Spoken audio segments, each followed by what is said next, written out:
Fala galera, beleza? Arthur do canal Mamãe Falei. Vai, introdução com barulho de cadeira batendo mesmo. Hoje estou aqui com o Fábio Rapp.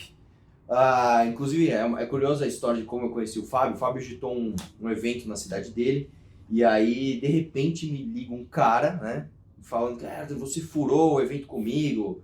Eu, não estou nem entendendo o que está acontecendo. Eu fui lá na agenda, estava escrito a confirmar, né? Eu falei que eu ia confirmar. Só que o evento caiu numa terça, foi isso? Terça-feira. E nessa terça-feira que tinha um evento lá à noite, teve a votação da extinção do Dersa. Então eu tive que vir votar aqui, não teve jeito, não tinha como faltar numa votação importante como essa para ir fazer evento. Mas, o cara é mó crica, né, meu? Vai lá no gabinete conversar. Apareceu aqui, conheci o cara, o cara tem canal, fala sobre direito, etc, etc. Então, a gente conversou bastante, posso até dizer que a gente está se tornando amigo agora. Mas você arregou o debate, né, comigo? Que debate? Do dia 3. Não, mas a gente pode... Calma, ainda vai ter, mas vai ter o próximo. A gente não pode divulgar ainda, Sim. mas ainda vai ter...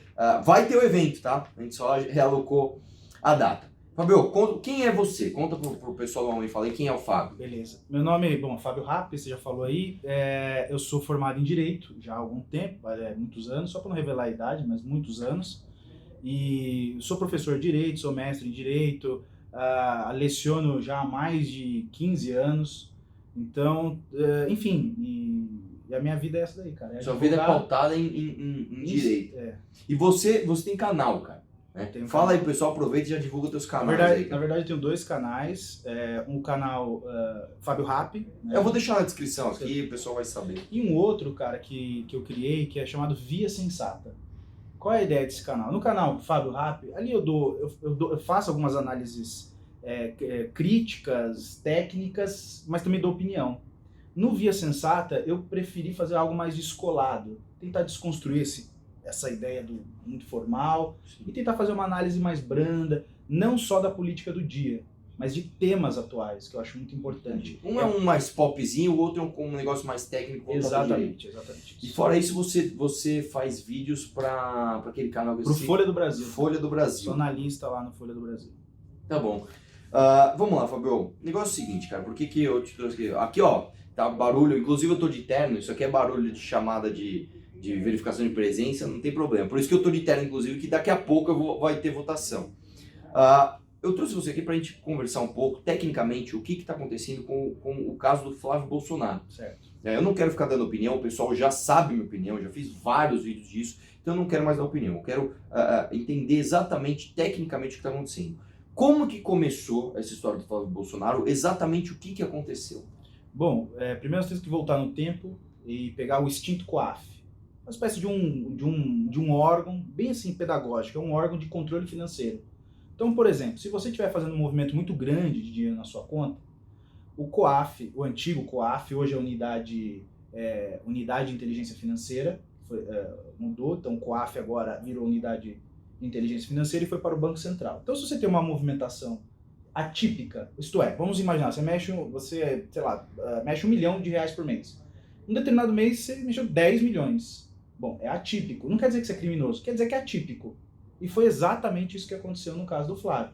Tinha lá do Flávio do Queiroz, tinha lá uma movimentação, de repente, houve atípica. Isso também não quer dizer, é crime. Não, você pode ter vendido uma casa, você pode ter vendido um carro, você pode ter ganhado um dinheiro com um trabalho que você, enfim, exemplo, você vai dar uma palestra, você ganhou um bom dinheiro, você depositou, e aí o COAF vai identificar, aqui teve uma movimentação atípica, vamos investigar. Para saber se você declarou esse dinheiro, é só isso.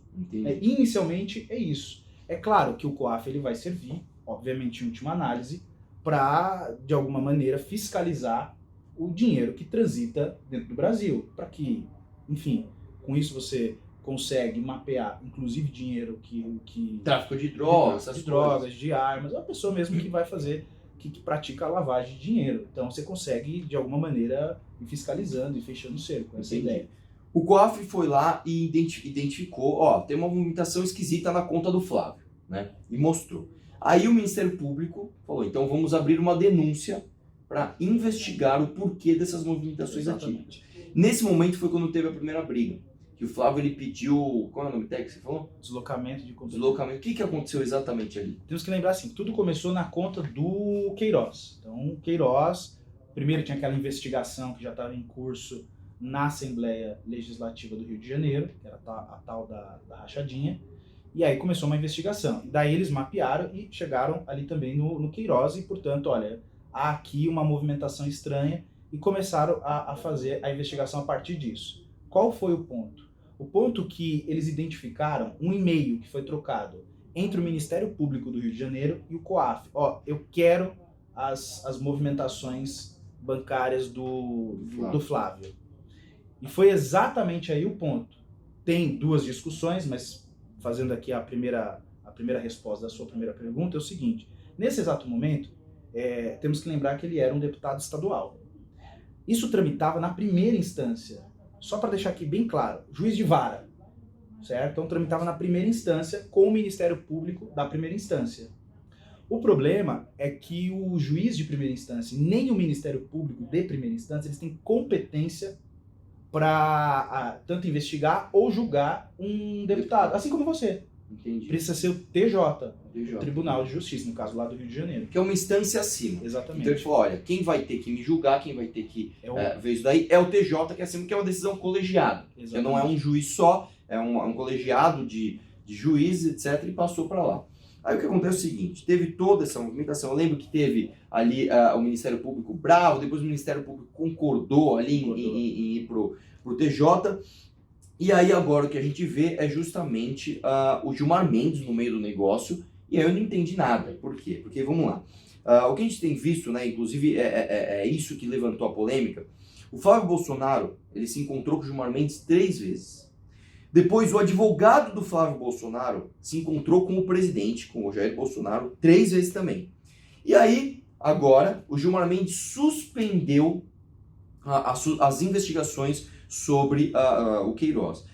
Você leu assim, a decisão, né? Sim. E você estava explicando que ela veio no mesmo sentido do Toffoli. Eu queria que você explicasse, em primeiro lugar, por que o Gilmar Mendes consegue dar pitaco nisso?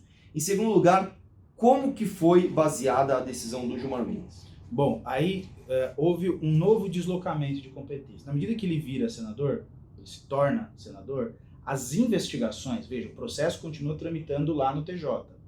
Mas para você determinar qualquer investigação contra o Flávio Bolsonaro, sendo ele agora senador, precisa ter a participação do STF e precisa, mesmo que quem vai julgar é o TJ e do Ministério e do Procurador-Geral da República. Isso só porque ele virou senador. Exatamente. Se ele continuasse deputado estadual, aí não tinha. Não, aí ficaria tudo ali no Rio de Janeiro. Como ele virou, então. Exatamente. Mas como o fato é pretérito, ainda vai ser julgado pelo TJ. Pois bem, o que aconteceu? O Toffoli deu uma decisão, a partir de um pedido do Flávio Bolsonaro, ele deu uma decisão dizendo o seguinte, ó, toda investigação que tiver como base qualquer documento do COAF, do antigo COAF, hoje Unidade de Inteligência Financeira, da Receita Federal, do Banco Central, que não tenha uma decisão judicial prévia, isto é, não pode ter a participação só do órgão fiscalizador e do Ministério Público. Algum juiz tem que ir lá e autorizar antes, ó, vai lá e busca a prova. Exatamente. Entendi. Nunca foi assim. Aí o Toffoli deu essa inovada. Ele disse, então, não pode. Precisa ter uma decisão prévia. Temos que lembrar que... Isso foi esse ano. Esse ano, agora. Ali, se não me engano, em agosto. Temos que lembrar, de julho para agosto, temos que lembrar que o COAF, ele não faz quebra de sigilo bancário. Não tem nada a ver. Ele só demonstra, olha, teve uma movimentação atípica. Não, ele não vai demonstrar, ele não vai entregar ali, olha, ele comprou isso, ele ganhou isso. Você não vai fazer isso, quem faz é a Receita Federal. Aí precisa ter uma decisão judicial. Até então não precisava ter uma decisão para o COAF só falar, olha, teve uma movimentação atípica. Ou daqui para frente, se você vai investigar, aí você precisa de autorização de um juiz. Eu entendo, né, eu leigo, entendo que o STF acabou com o trabalho do COAF. Quando ele faz isso. Exatamente. Aí o Toffoli fez isso e a decisão dele é monocrática. Temos que lembrar que é uma decisão monocrática. Então ele tem que submeter isso ao plenário. Certo? O que aconteceu? No meio do caminho, foi pedido um habeas, foi interposto um habeas corpus no STF no STF para anular todas as provas. Então, olha, vamos anular todas as provas até aqui produzidas. Certo? O que aconteceu? No meio desse caminho, o Gilmar Mendes suspende o processo. Falou, não vai mais até a decisão do colegiado. Não vai ter. Então, inclusive até a defesa do Flávio Bolsonaro, ele recuou esse habeas corpus para anular as provas. Mas também não ia ter feito nenhum, porque o processo já está suspenso mesmo, acabou. Entendi. Para tudo, não investiga mais nada. Então vai precisar ter uma decisão colegiada para dizer, olha, essas provas que foram colhidas pelo COAF, até agora, todas, não importa, até prova que a gente ainda não saiba, de repente que está ali no Ministério, não importa, qualquer prova, precisa de uma decisão prévia. Se precisar de uma decisão prévia de um juiz, todas essas provas não servem mais. Porque mesmo que o juiz dê uma decisão agora, essas provas, temos que lembrar, elas foram obtidas antes da decisão. Sim. Aliás, não sei se dá tempo, só para contar um casozinho bem interessante nos Estados Unidos, o que até originou essa ideia. Uma viatura da polícia estava passando num bairro super criminoso, assim, enfim. E aí o policial olha pela janela e vê um monte de droga dentro de uma sala. Ele fala, nossa, encontramos o traficante, encontramos as drogas. Aí ele abre a porta junto com um colega, rende todo mundo, pega a droga, liga pro xerife e fala, olha, pegamos as drogas. O cara fala, cara, mas você não tem uma decisão judicial para entrar na casa. Tem o famoso mandato. Mandado. Ele não tem o mandado. Mandato é o que eu tenho, o que você tem. Não tem o mandado. O mandado de busca e apreensão. E aí ele diz, aí o xerife fala assim, faz o seguinte, sai da casa, fecha a porta, rende todo mundo aí, ninguém se move, eu vou correr até o juiz, eles chamam de promotor, depois o promotor pede pro juiz o mandado. E foi feito isso. E aí eles chegaram com o mandado, só que já estava tudo feito. Aí isso foi para a Suprema Corte Americana. A Suprema Corte foi decidir o seguinte, vale isso daí? A Suprema Corte falou, não vale, porque vocês entraram antes. Anularam toda a condenação de tráfico. Ou seja, esse cara... Não, você vê, nos Estados Unidos, ele não... E é uma tecnicidade, se a gente levar o pé da letra. Eu penso o seguinte, nós temos que ser republicanos. Nós temos que respeitar o que está escrito. Exatamente. O problema que a gente vê no Brasil é que o STF, cada hora interpreta o que está escrito de um jeito. Exatamente. Isso causa insegurança jurídica, isso causa justamente o contrário que a gente quer, que é um país com um republicanismo extremo, né? Então, o que eu vejo é, infelizmente, o STF matando o COAF, né? Independente, e cara, assim, independente de você ser de direita, independente de você ser de esquerda, independente de você gostar do Bolsonaro, se odiar o Bolsonaro, a questão é técnica. Tem que cumprir a lei. Tem que cumprir a lei, cara. A lei tem que servir para todo mundo. Exatamente. Se de fato a interpretação no plenário vier a ser essa, não pode dizer, não, mas é que o Bolsonaro combate a corrupção. Sim, mas combater a corrupção também tem que cumprir a lei.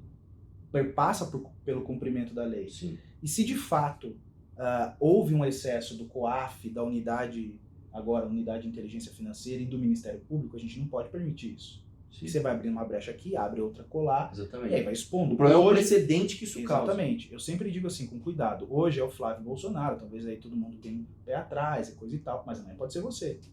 Então a gente tem que ter essa dúvida. Agora, fato é, se tudo indica que realmente ele tenha participado desses atos criminosos, não pode ter complacência. Exatamente. Não pode ter o tal do acordo, etc e tal. Mas sempre eu tento pugnar pela ideia do cumprimento da lei. Sim. Não importa quem seja. Não importa se é o Flávio Bolsonaro, não importa se é o Fábio Rapp, se é o Arthur, se é o Lula, não se importa. Lula, tem que cumprir a lei. E se a lei é essa, não, tem que ter a decisão prévia, se ficar isso assentado, então anula tudo, começa do zero com a decisão judicial. Muito bom. Só para finalizar, cara, você que gostou desse vídeo, você que gosta de não pensar como a média, como pensar com a maioria, ou enxergar só um palmo ao redor, à frente do teu rosto, eu acho que é muito importante a gente ter informação técnica, você entender das coisas antes de dar uma opinião, antes de repetir o que os outros estão falando. E eu não posso dar spoiler, né? A gente não pode dar spoiler, mas vai surgir já uma parceria minha com o Fábio, que nós não podemos falar ainda, mas o primeiro passo é você se cadastrar aqui, no link da descrição desse vídeo, para as aulas, né, grátis, inclusive, do primeiro curso que eu estou fazendo de comunicação. E, em seguida, vai ter parceria minha com o Fábio, que eu não posso falar ainda, mas com certeza vem coisa boa. Eu tenho certeza que muita gente vai gostar muito do que a gente vai fazer. Beleza? Cara, obrigado pela presença aí. Que agradeço. Tamo junto e vamos fazer mais coisas. Valeu.